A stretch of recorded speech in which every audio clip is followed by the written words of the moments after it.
my contribution to my taxi it doesn't tally to be reward like this, you know. But I really feel very glad. So today you sit back first. Okay. So you're not taxi driver today. Today okay. you are taxi driver. Okay.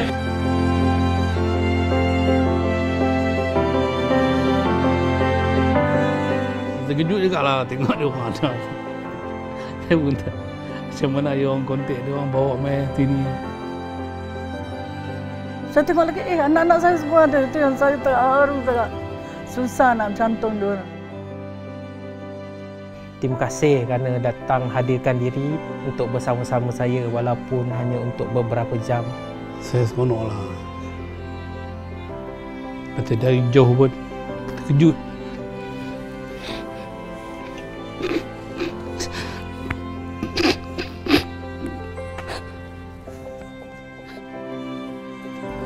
Yalah, dari situ anak-anak buat macam ni kan. Dia suka kan. Saya happy. Keluarga lah nombor satu. Kalau keluarga berkecah, kita tak boleh cari makan. Kita susah hati tak boleh cari makan. Saya sangat sayang my wife dan saya sangat sayang anak saya.